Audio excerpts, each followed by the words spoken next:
Hello, everyone. All of our LinkedIn audience and YouTube audience, you may have been expecting Joe Reese today, but Joe Reese took a last-minute trip to Denver. And so it's me, Joe's co-founder today, Matt Housley.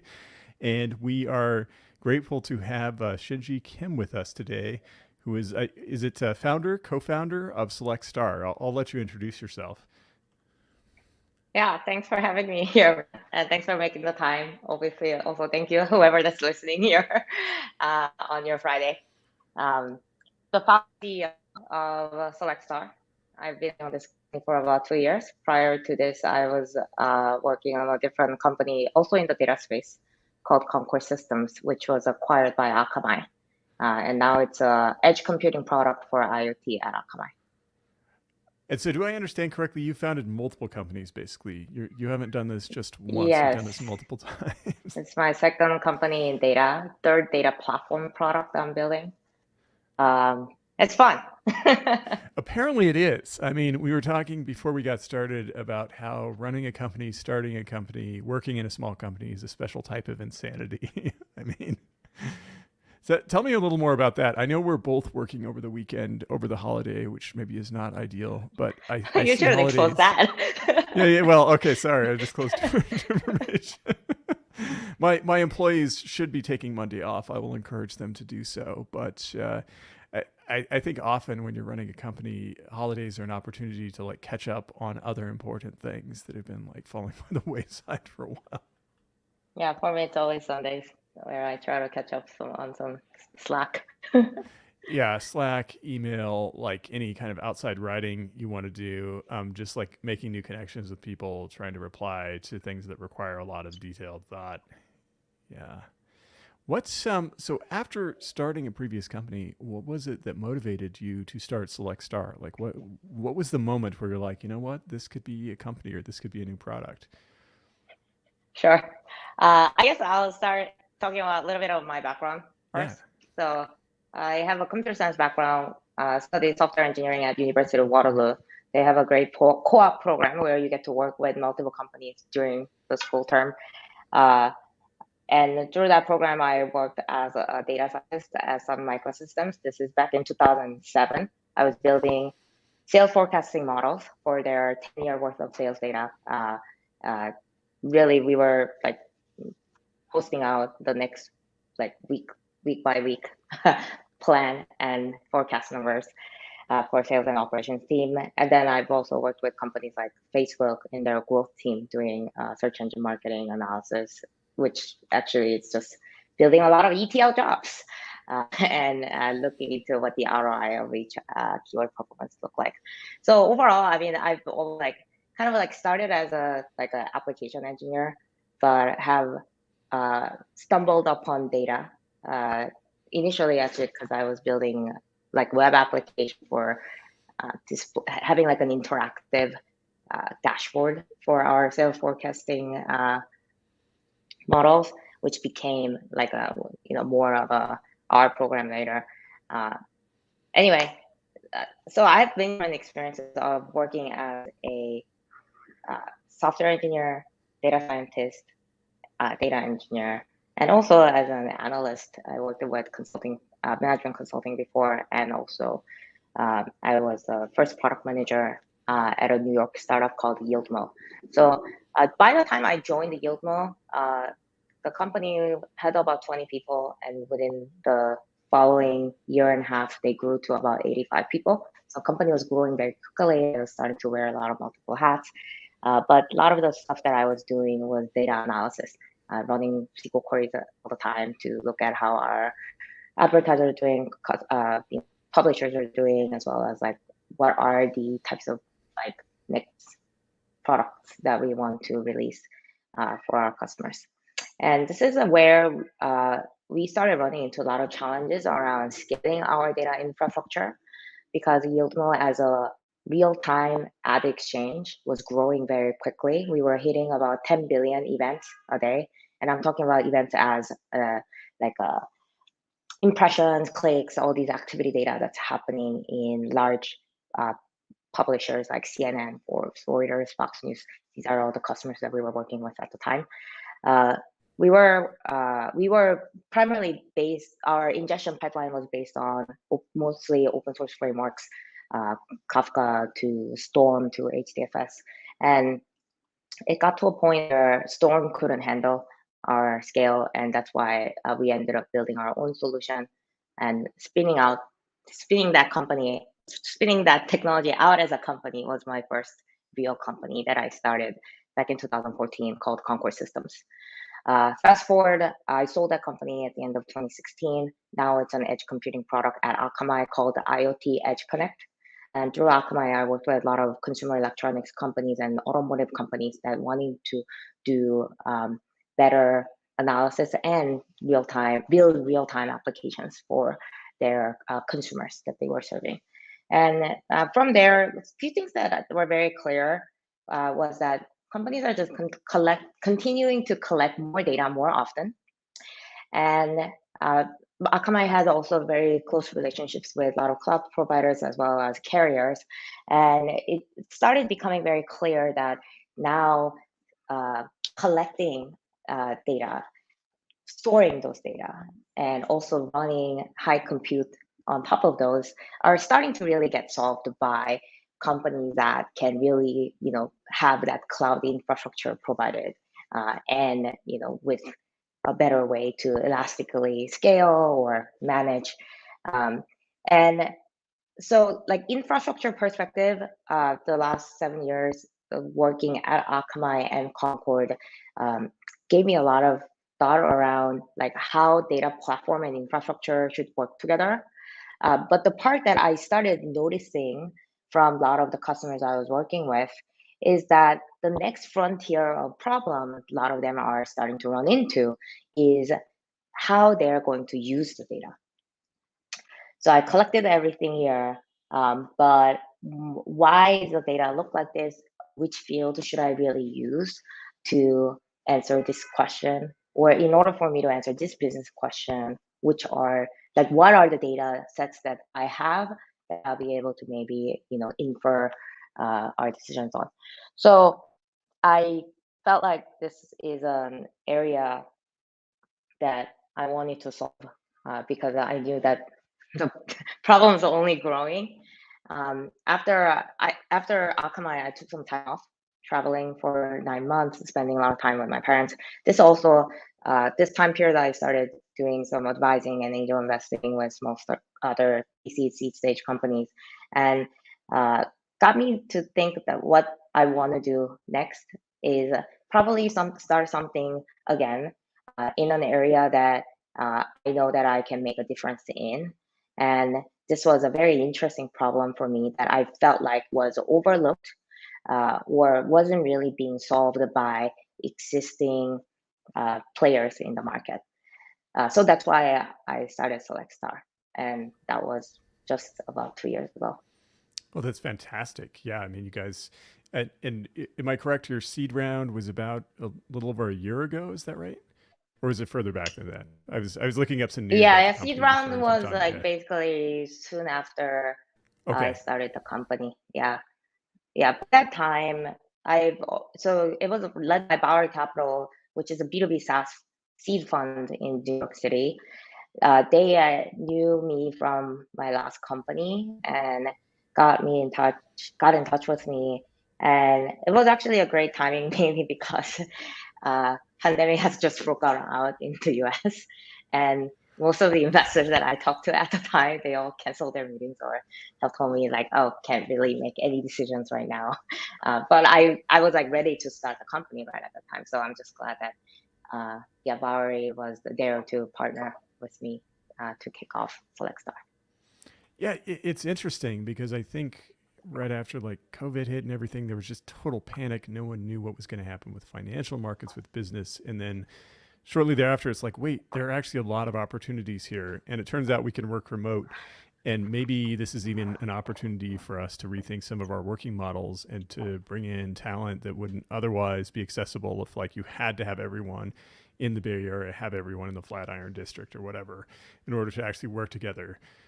So I mean, we thought we were going to shut down maybe right when that happened, and then it turned out Are you that was the best serious? year ever. So yeah, Great. But in your That's founding story, a awesome. couple of other things stood out here. The discussion about like how a few years back, like 6 years ago, a lot of these big data problems were really, really hard, and now they're, for the most part, they're not. We actually, in our book originally, I had a remark in there that like the problem of big data was solved. We got some pushback from one of our technical reviewers about saying that, but I think what I meant by that was that big data used to be a really tough problem in itself, right? Okay, so when Google Yeah. started, big data was one of their hardest problems. Like, yeah, they obviously needed the PageRank algorithm and everything else, but like just the scale of scraping the entire web was a really hard problem. And sure, you could buy like Teradata for, I don't know, $100 million or something to try to get to that scale, but it was just completely insane. And the big data solutions of the time didn't really scale, and so they had to start from scratch. And now, I think you'd be pretty crazy to go build your own Hadoop cluster unless you're operating at the scale of Facebook or something. Like, there's so many off-the-shelf solutions. Another thing that stood out from what you said is that you made this journey from like data science to data engineering, which is very much the kind of journey that Joe and I made. And so we jokingly refer to ourselves as recovering data scientists just because I guess what we mean by that, sometimes that raises hackles, but it's that a lot of the problems that plague data science are actually data engineering problems. And then this last thing is that you guys are working on what I consider enterprise data engineering. And by that, I mean that if you have big data tools and that are fairly off the shelf, and you recognize that data engineering is key to getting work done for data scientists, you need to start concentrating on the high level abstractions of actually getting data into people's hands, cataloging it, tracking it, all these things that are still really, really hard, just like you were saying earlier. Yep. So it's really exciting to be in this market because there is more and more interest in this space, and more people are realizing that this is an issue that they need to solve. So there are, I guess, three main parts that I saw as kind of like the market drivers that really needs better data discovery and data engineering support to basically allow more and like better data consumption in enterprises. So yeah, obviously, first and foremost, everyone collecting more data more often, and it's not just going to their like prod databases and Hadoop, and it's just sitting in Salesforce. Now it's so easy to bring those data ingested in to Snowflake, BigQuery, Redshift. You click a button, there's already a built-in connector from Fivetran. You just like load it, and then you can put any like transformation on top, or just you can just query it by itself.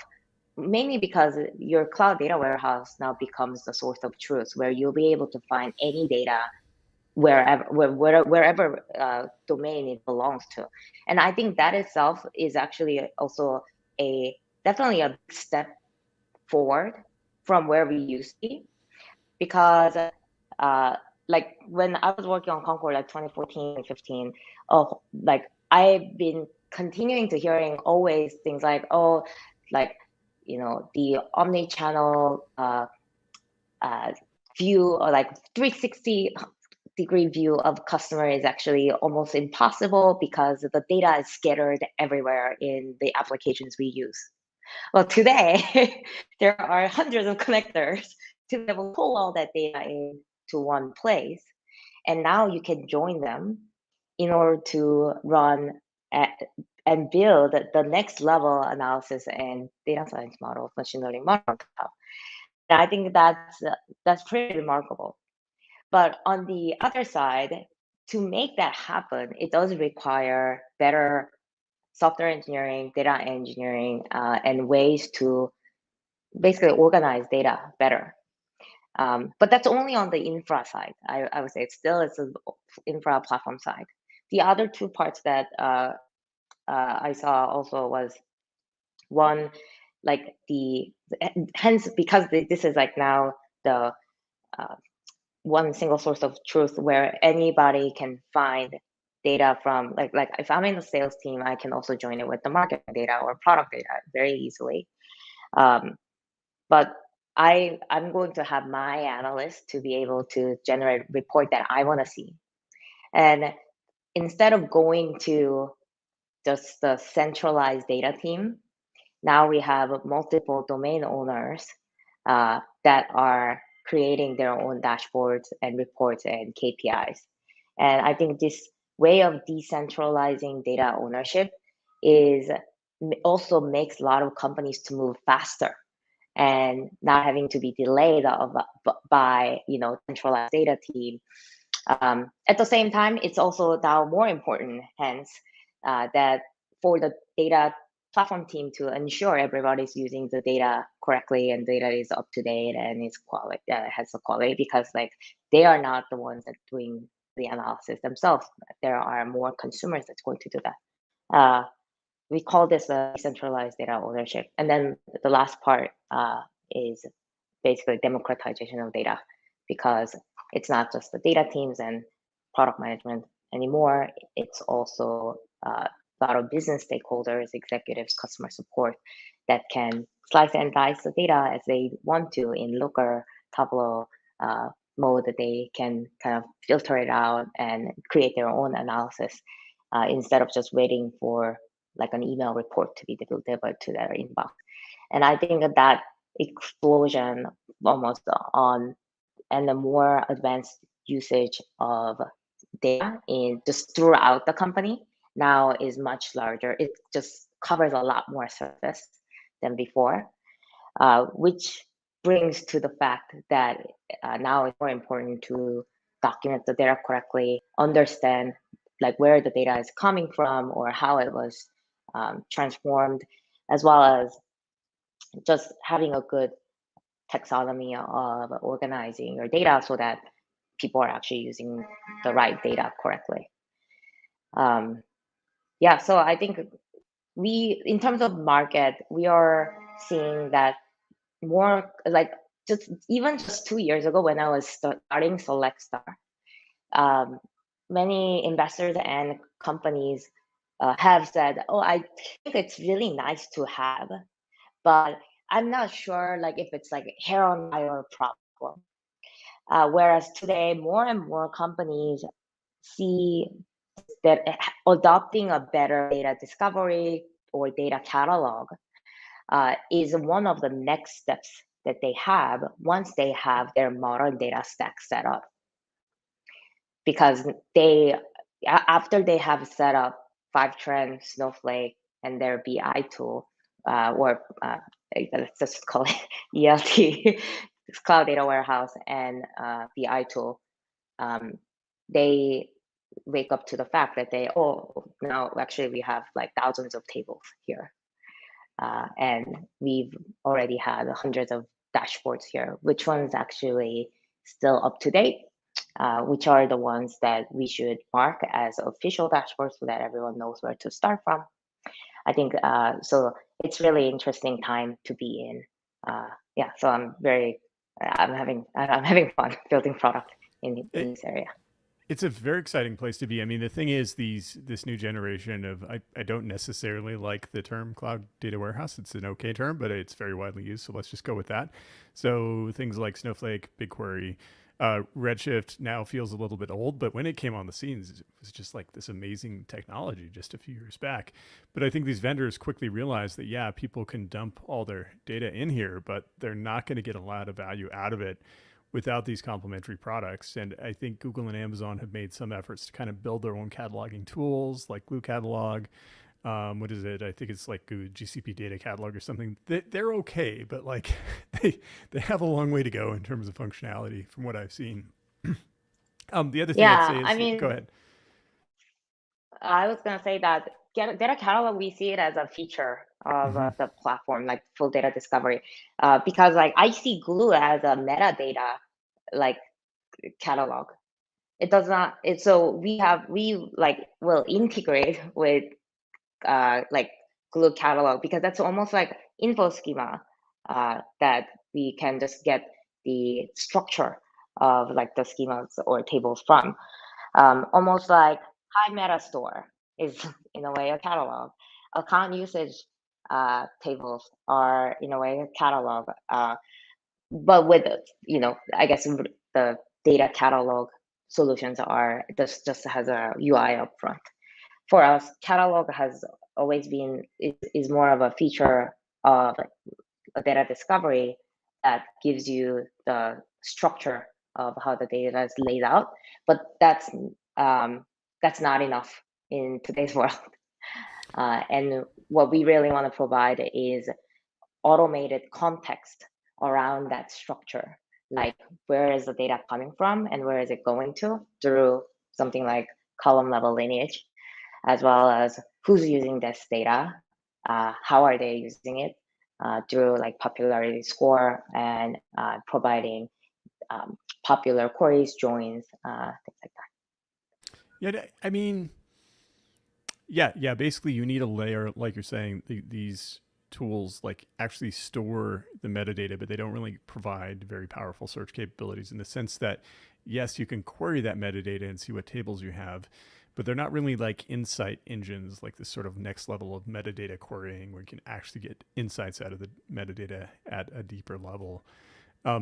Another thing that springs to mind here is that you already alluded to the fact that companies with these very powerful cloud data warehouses can now easily collect data from many data sources. So we frequently see in our clients that they might have 100 or more different SaaS platforms that they're pulling data in from. And so with things like Fivetran, Stitch to some extent, these other tools, you can get that data into the warehouse, but then you have this, what I'll call data integration problem. And I think we used to think of data integration as just a tech problem, like just have connectors from different systems, that's integration.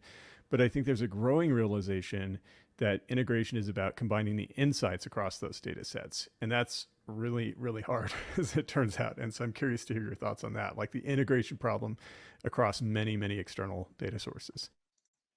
Yeah, it's very interesting because we do integrations with all the cloud data warehouses and BI tools and some like transformation layer like DBT. And part of the challenges that we see, and this is like a kind of like similar challenge, but in a different layer, like what you just mentioned. How do I join all these data that I got from Salesforce, one from like my ERP system, and one from my like marketing engine?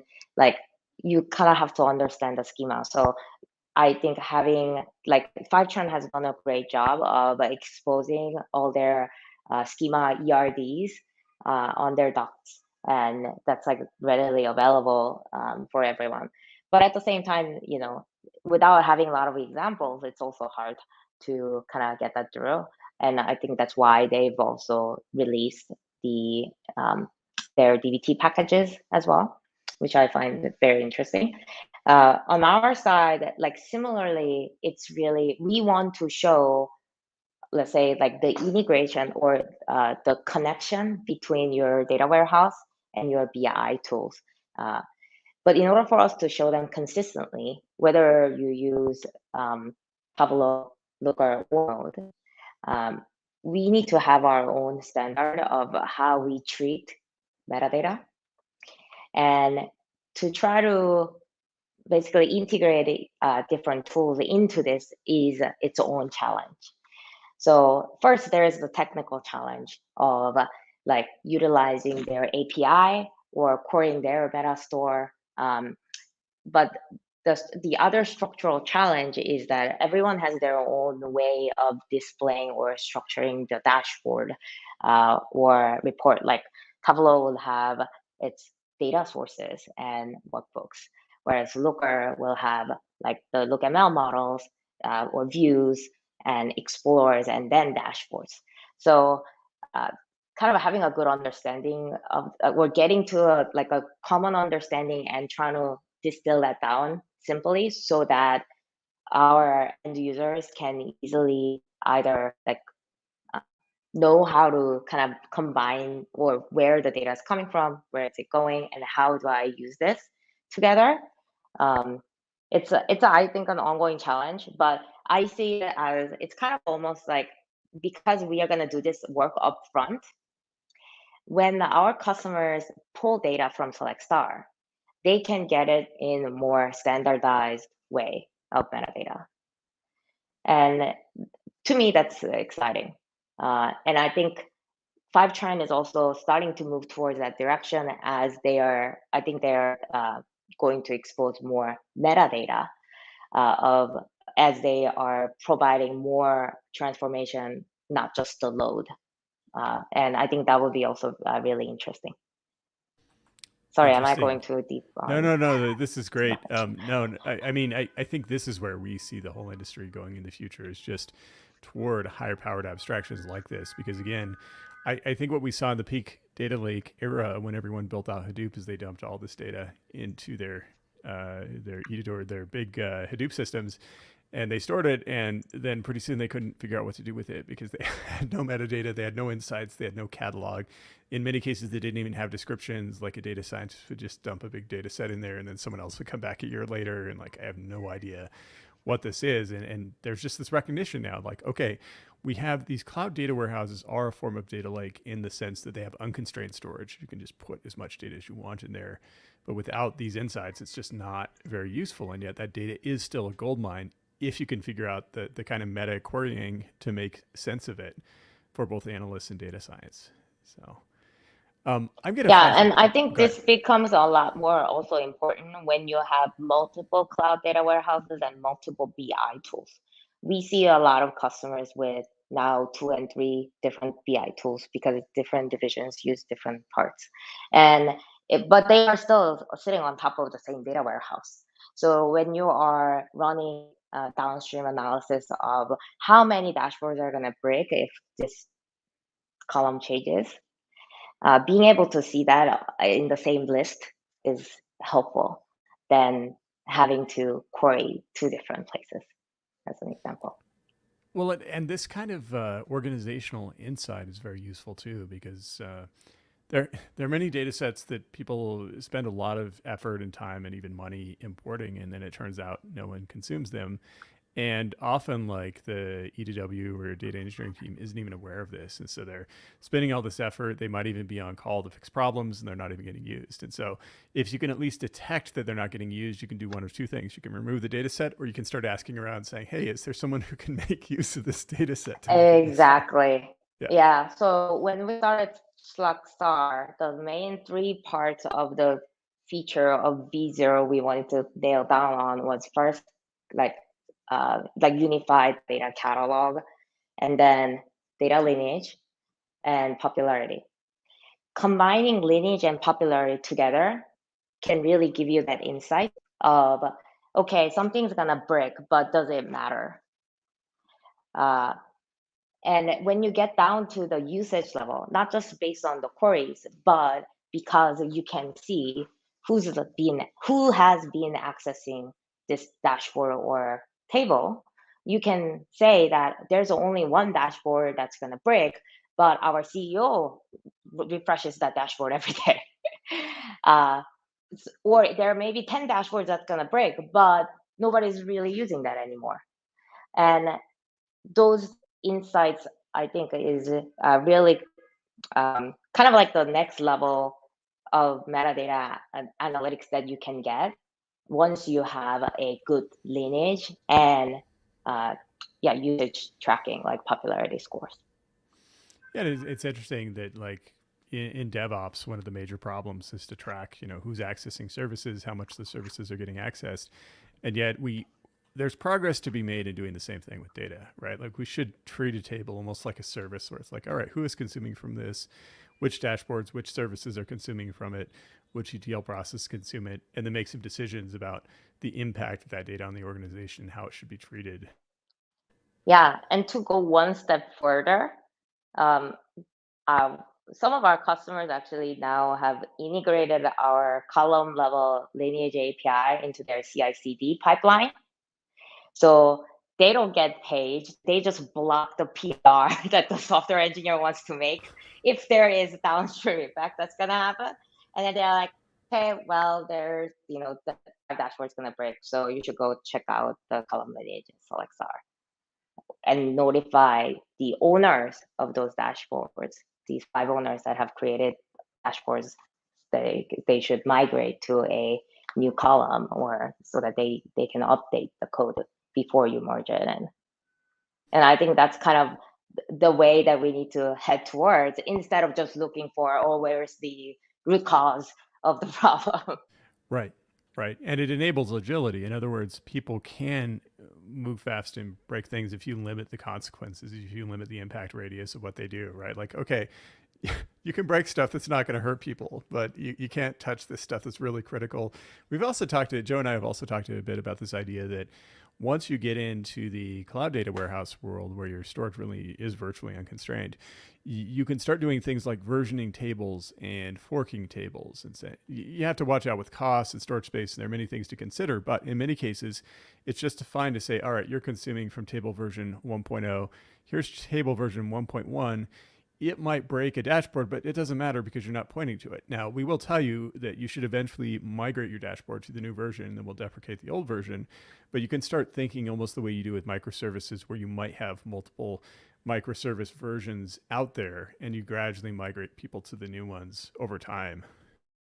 Yeah, and in that regard, I think the version control really needs to be kind of like intact for queries that goes into dashboards. Which is a radical notion, right? It's still like, wait, version control. No. I think it's just like when you think about query versioning, like because like now like with DBT models, everyone is like Yeah. having this practice of making the PR and versioning your transformation logic. I think the next level would be with dashboards, because like people would want to understand what the query used to be, where it is now, and if it's going to change anything, you would want to track that changes. But Yeah. it's like a rough that I was discussing with yesterday, which I thought was very was noble. So Well, there are other things you can think about here too. Like I was actually in a data engineering study session today, and someone was asking about like, okay, how do we manage Python dependency versions? And I think it's interesting to think about this idea that instead of just keeping different versions of Python packages, so you can always go back in time until you're ready to move forward to the latest version, you can do the same thing with queries. It's like, okay, I can run multiple versions of this query using DBT as long as I need to until everyone is ready to be on the latest version. There are a couple of questions. I'm going to put some of these up actually. So George Firkan has a question, and I'll read it for the audience as well. So for taxonomy, do you recommend starting high level? Also, should be hierarchical or more of a tagging system? I maybe if George can, hi George, elaborate the question a little bit more when we say taxonomy. Like, actually we recommend our customers to build their taxonomy through tags. So their tags are structured, so it is hierarchical. And so yeah, tags don't have to be one level. It can have multiples. And I guess the way that tags also get implemented is also slightly different. So we did a tag sync feature with Snowflake. Snowflake's tag is tag name colon value. So it's like, you can say PII colon name or PII colon like SSN. Um, and we can translate that into a hierarchy. But when I said taxonomy earlier, what I meant was more of more of like an organization system, and it can be implemented as a tags or folders or um, however the tool may provide.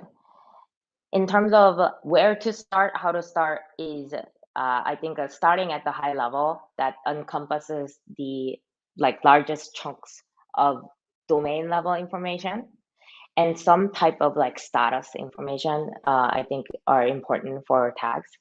So like domain, sales, marketing, like customer, product, things like that. And for status, would be being able to mark data sets and fields as either like sensitive, do not use, to be deprecated, analyst approved, things like that. So those are like the types of high level organization system that we recommend our customers to start with.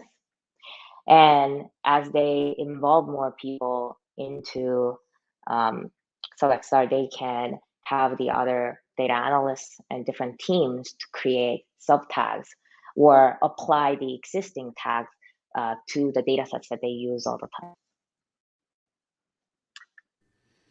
So is this, it sounds like this is a What feature do you that's think, very Matt? helpful. Oh, go ahead. Do you hear me? Yeah. Okay. I wanted to ask for your comments if I understood it correctly. Yeah, I mean, this is interesting. I was going to ask you as well. I feel like the traditional like database taxonomy, you can have like data sets and tables and databases and such. Ah, Um, it yes, has yes. limited utility for discovery, and so it sounds like what you're talking about partially is a discovery tool where you can tag these tables and say, yeah, it might exist over here in some EDW database, but actually this is a table that could be very useful for marketers. Um, I was Yeah, also, I yeah. guess mhm. I guess in that way, yeah, database schema tables or like projects, data sets, and tables like Hmm. and columns. I think that's a very like rigid physical Yeah. structure of that contains the files, right? But I think it needs to be beyond that because some of them may share a tag. Uh, some of them may have multiple tags. Like it's one data set uh, will be useful for not just sales, but will also be useful for marketing, like things like that.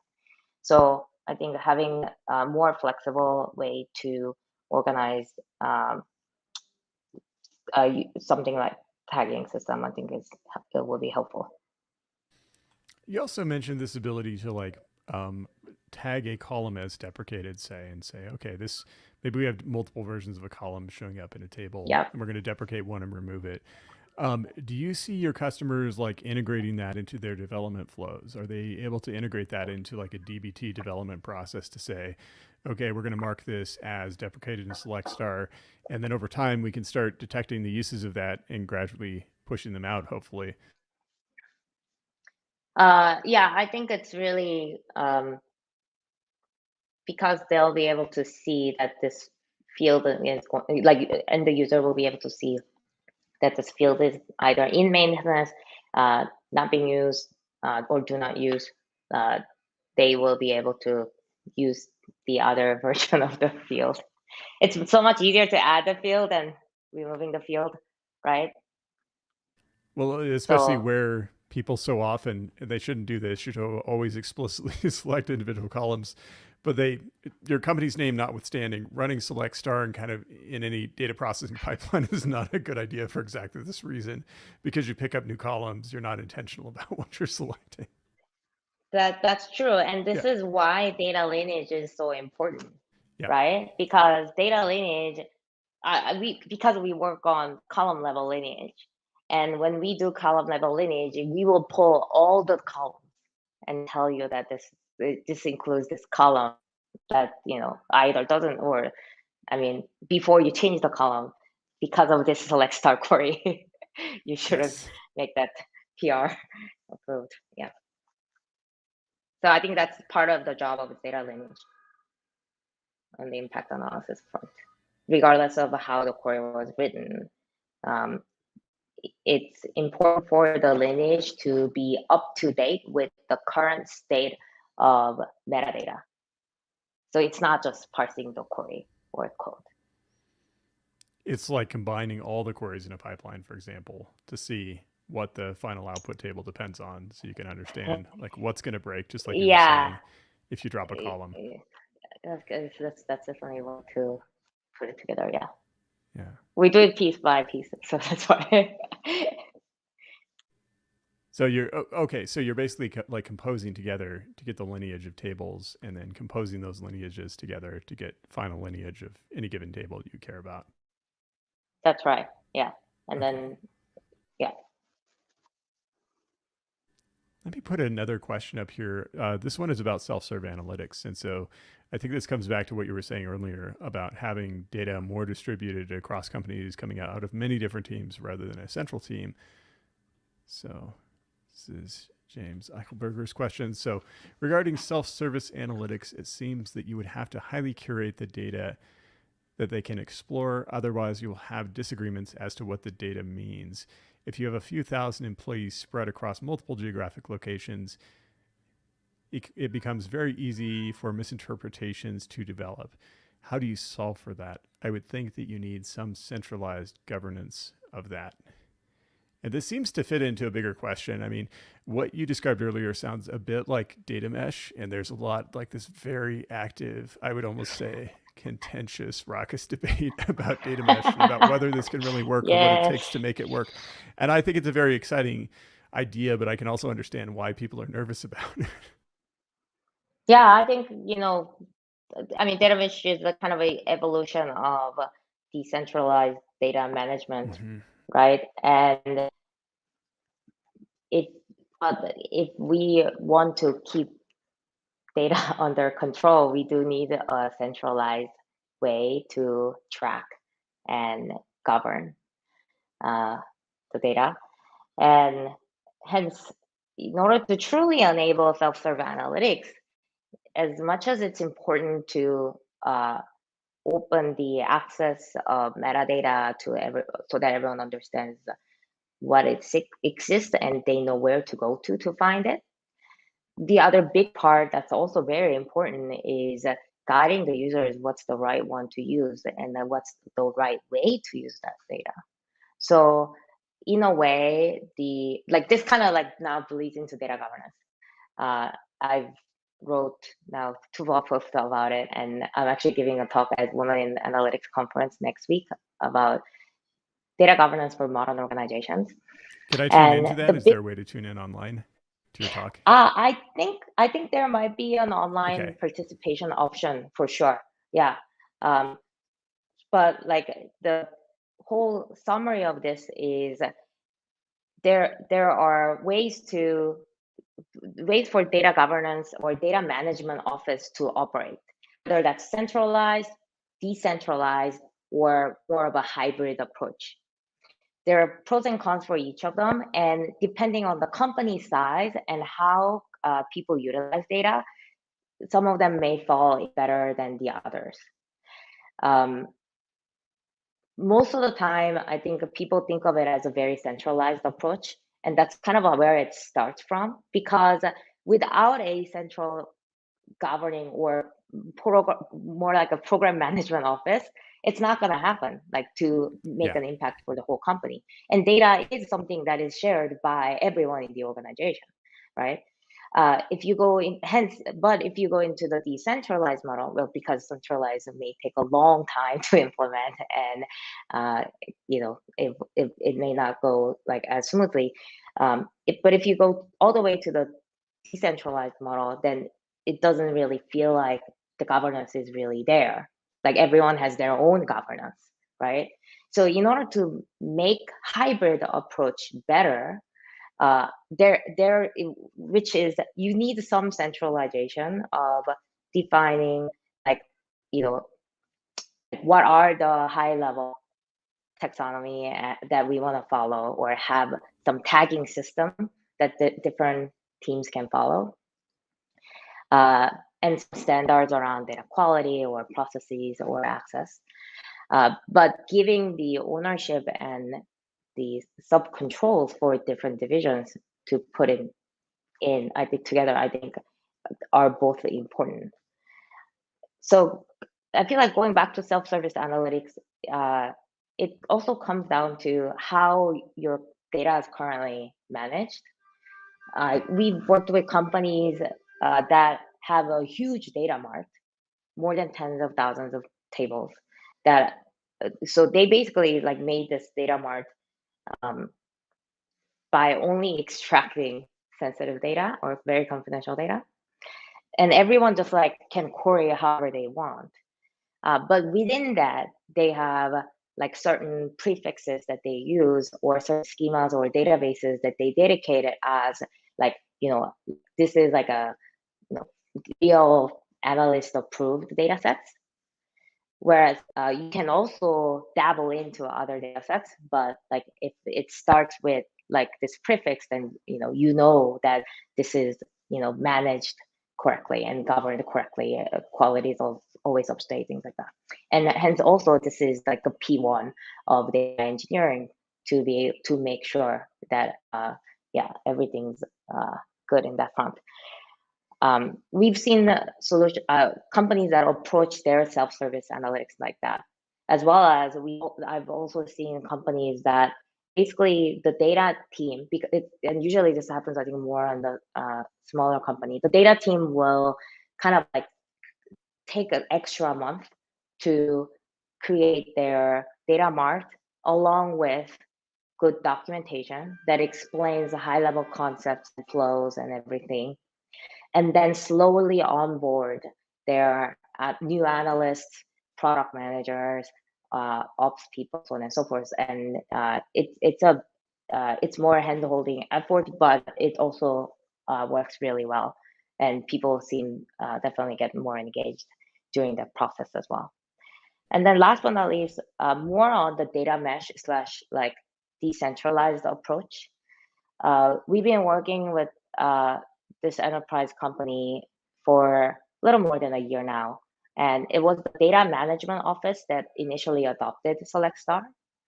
And they've been basically starting to, after they kind of like together the high level organization, like tags and ownership, and they would put ownership per team. Different division, they've been basically starting to onboard different divisions, and now there are like 12 different teams, and each team has their own docs and tags and all that, but everyone can they have high level metadata access and docs access on each other's data. And this is also why the next thing we're working on right now is permission-based access control, because now the view level permissions becomes more important as you have 12 different divisions all working on the same platform. So it's not a like one sentence answer, but no. It's by its nature. These are like hard problems that I think people have been working on since the 80s. I mean, the big data generation likes to think that they reinvented everything, but people have been working on this stuff for a long time. I think we're lucky to have better tools to do it with, but these are not simple answers by any means. So one thing I'm curious about, are you familiar with this? It was like a blog post. This was a few years back. I feel like it was from Airbnb. I'll have to track it down. It was probably all the way back from like 2016 or something like this. And I think it was like Data Portal, which was this internal tool. Yeah, you're familiar with this. Okay. So in addition to the other things we're talking about here, which are fantastic, I think they started doing some of these things a few years back because, they're Airbnb, big company. They have a lot of resources. Another thing they added to the mix was a social layer. And so the idea of the social layer was that basically integrated with your data catalog, data lineage tool, you have like a wiki basically where people can come in and post information about their data sets. So it's funny. It also sounds a lot like data mesh in some ways, but they can post information about the data sets they own, and other people can come in and ask questions about those data sets, and people can post information about bugs and about bad data and about good data.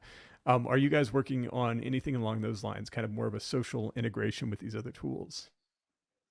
Yeah, we have it already. Oh, fantastic. So anybody can add comments and mention other people and mention tables, columns, dashboards in their comments, whether that's a question or answer. Anyone that, like if I'm mentioned, then I'll get notification, in-app email, Slack. Okay. And we will also push Slack notification to you if somebody's adding any comments on the tables that you own, or if someone is asking you for help because they tagged you on the comment. And you can also reply directly from Slack, so you don't always have to go back to SelectStar. And it's not just the interaction. I think the part that I think is also really useful and important for like people that are utilizing data discovery tool like SelectStar is being able to search through these discussions. Yes. So first, you being able to see all the discussions that happen about that specific data set, and any keyword that you see, you type in Hmm. to see like data sets, dashboards, docs, and discussions that has happened on that keyword that you are searching for. So that's something that we've had from very early on. And now we are starting to add that more, combining all together with docs, which I'm very excited about. So our latest update to docs, which were basically like rich text docs, you can uh, link, basically mention, like how you're doing in discussions, like comments, like what I mentioned. But once you have that, we're now starting to show all the backlinks that you now are looking at this table. Here are the discussions that has happened. Here are other docs that's mentioning this table, and vice versa. If I'm looking at a concept level documentation, high level documentation, um, I can, like I can see other places that this doc has been mentioned by. Uh, so that, I think those are ways to kind of discover information without you having to either like put the same information in multiple places. And it also can get updated everywhere all at once if you are changing something. And the Slack integration makes a whole lot of sense rather than reinventing the wheel. Just say, okay, we're going to have a social layer, but we're going to integrate it with the social layer that we already have. Oh, this is great. And let me ask you another question. And this ties in with the social layer and the lineage and everything else. We've talked some about how SelectStar impacts analysts, dashboards, and such. What's the utility for like data scientists and even machine learning engineers? Like, how would they use something like SelectStar in their workflow? So most of the machine learning and data scientists that we have talked to in the Hmm. past, their workflow have really been on um, focusing on very specific segment of the data set that Hmm. they are trying to build a better model on, right? So in that regard, like we can help you get to a point where they can spot the right data sets. But beyond that, right now, after they find those data sets, they're gonna kind of go to their open up their notebooks and kind of do what they need to do. um, but the other part of machine learning workflow that we've been recently getting more requests on is feature management, because each Ah, feature and testing out those features and versioning of those features have a lot of similarities to um, data discovery as well, like more like a column uh, discovery.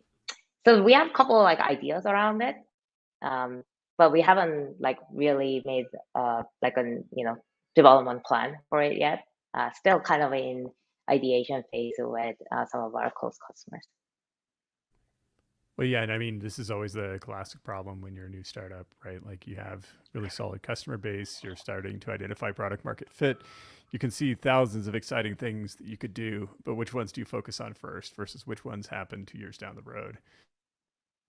Yeah, exactly. But also because these data stacks starting to become very like versatile, like some of Yeah, our customers use Snowflake as their feature store. yeah. So for them, like, oh, just like, we'll just use this like each column, and how like then it becomes more like, can we provide integrations to um, Databricks or notebooks? And yeah, so because that's like the other part of discovering the uh, models and analysis, like almost like becoming like the knowledge base that we can provide.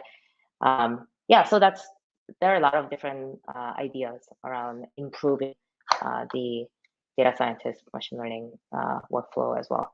But I feel like it's its own thing too. Yeah. So like we always, I guess now like working on like multiple startups, and have also seen so many startups, B2B startups up close. I'm very I like just being focused, and I don't want to distract ourselves too much overall. So one day. Well, So I feel like there's this weird phenomenon going on in the data startup space where you have, how shall I say this? There are a lot of companies going head to head in certain areas. And to me, to run a successful startup, what you want to do is identify a niche and say, all right, we're just going to operate in this little niche here and we're going to get really, really successful. And then we'll expand out and start going head to head in some of these other areas. And so I feel like you're doing that. Like there are other data catalogs and there are other data lineage tools, but this is a very unique take on these tools that solves problems in a very specific way. So that from watching a lot of data startups, that's an exciting thing from my perspective. So like that's how you thanks. build, right? Like you got to focus on a problem that you can solve extremely well for a lot of people. So yeah. The other comment I'll make though is that I feel like there's kind of this artificial distinction between data engineering and ML engineering. There are differences, but it's more of a continuum. And same thing with analytics engineering. So for example, data engineers, ML engineers, they're both in some sense going to be working on data modeling. It's just they might call it different things, right? Like in reality, don't tell anyone, but well, I'm saying it on the show, so here we go. Featurization is a type of data modeling, right? Like that sounds completely crazy, but like one hot encoding, what am I doing? Well, I'm just changing the representation of that data so it's more appropriate for machine ingestion into a vector space. It's a form of data modeling. I hate to say it, but that's true. And it's not, so maybe data engineers don't focus quite as much on one hot encoding. They're more interested in other types of data modeling. But again, it's a continuum of skills all the way from like analytics engineering over to ML engineering. And so it often turns out that when you solve a data engineering problem or an analytics problem, you might also be solving an ML engineering problem as well. Yep. Yeah, for sure. This has been a really great chat. Anything else you'd like to talk about before you start your working long weekend? Oh. No, I think this was fun. So thanks so much for having me on the show. There are, I think, it just will be great to chat with you guys again in like 6 months or so, because we're gonna have a lot more exciting features that I'll be able to talk about once they are out, and I can also see Okay. how people use it. Something that happened like recently was like we released a bunch of new features for Q1, and one of them was auto description feature. So this utilizes our lineage very heavily. Every time we see a data being replicated, like being literally like used as is, we will give you a suggestion of the documentation, like what this field should, like Ah, what the description should be. We okay. also do this by looking into comparing all the metadata. Does this have exactly the same column structure and like their names and like the name, like number of columns are the same. So it's almost like if it looks like a duplicate table, then we will also like copy over the description. Um, and then we've also been utilizing some of the open source DBT packages like what Fivetran posted, because it has official documentations from like the official APIs, including like Salesforce, Stripe, so on and so forth. All these raw documentation was in the package, but like when Fivetran moves the data, they only create the table, but they don't bring you the description. So these are some of the things that we've like combined to bring table column level documentation for our customers. And that has increased a 2 to 5x more fill rate on their column documentation, which is really interesting. And this is one of the things that's like, oh, aha moment when now our new customers, they plug in their data warehouse and they're like, oh, I didn't write this doc, but it makes sense. And like, and we were like, well, it came from the doc you wrote in this Yeah, other yeah. table. And that's like one of the things that I was very excited about, because last 2 years of building SelectStar has been a lot of focus on building a good foundation of catalog, uh, column level lineage, and popularity. And now we are really starting to build more exciting features that leverages that foundation, like auto description. We also will propagate your tags. So if one column you mark as a PII, we can look at upstream and downstream to see which data is being used directly. Because we will all tell you whether lineage, this is lineage, so it is a dependency, but if it's aggregated or transformed, we are not going to mark it as an inherent uh, data like replica. So in that case, we won't tag it, but we can tag all the other ones as PII.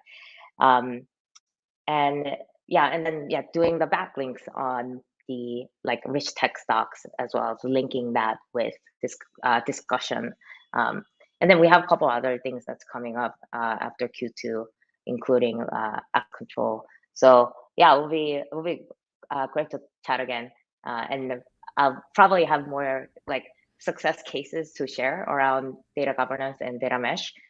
This is another area that I'm starting to get more involved with our customers.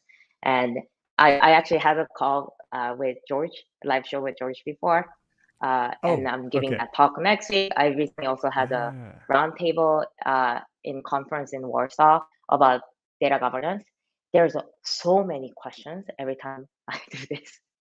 And I think that really speaks to we need to the fact that we need to share more examples and best practices for people that actually now wants to implement it in their own companies. So Yeah, I mean, a lot of these things, so the tools are really critical, but a lot of what we're talking about here is more of like an organizational and social practice where you need to bring in the tool, but then get people using it the right way so they're communicating across teams about data utilization, about data quality, and data governance issues. yeah, so if you're gonna check out my talk next week, it's not next Yes. Friday in Columbus, Ohio, but I think they'll have a online as well. I have like a FAQ section, and the first question is, how do I convince my executives about data governance? How do I get user engagement when we are implementing data governance? How do we measure impact of data governance in our organization? Uh, so yeah, I'll give you the teaser here. Oh, fantastic. And another thing I would add about data governance is that when people hear the term data governance, they start thinking back to the 90s and like a giant company like maybe, I That's don't know, maybe very something true. like General Electric and like a big committee sitting in a conference room and maybe they're like leather chairs and mahogany tables or something and a lot of like almost data authoritarianism. And I think the vision you guys are promoting is data governance can be very distributed and collaborative using a tool and adopted as a social practice, and it can work across an entire company. And I think that's a big part of your message as well, that it doesn't have to be like this crazy top-down management structure. It doesn't have to be something that you dread. It can be something that actually is enjoyable to participate in and makes massive contributions to the success of your work rather than just being like a compliance box to check. Right. It's both. Okay, Bringing a tool is not gonna solve the problem, right. but having a tool will accelerate what you want to do. And because it's such a big project for every company, it's almost like you would probably need a tool, but you also need to ensure that you are prepared to run the process, change management, bringing everybody together, all that. Yeah. Yeah, Jake Carter's comment is people are always the problem. And I agree with that, but I also agree that technology tools can help people to be better if we adopt them appropriately. They can also make us worse, but I think this is a tool that can make us better if we use it appropriately. So, yeah. Yeah. All right. Well, how, if anyone, we already posted the information about SelectStar. Thank you, Colleen, for putting that into a comment. Oh, If thank people are you. interested in following you or learning more about you, Shinji, where should they look? Like what kind of information? What's your basic contact info, Twitter handle, that kind of info?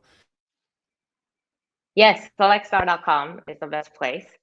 We're on Twitter at SelectStarHQ, and our LinkedIn is on, I guess it's just SelectStarHQ /company/SelectStarHQ.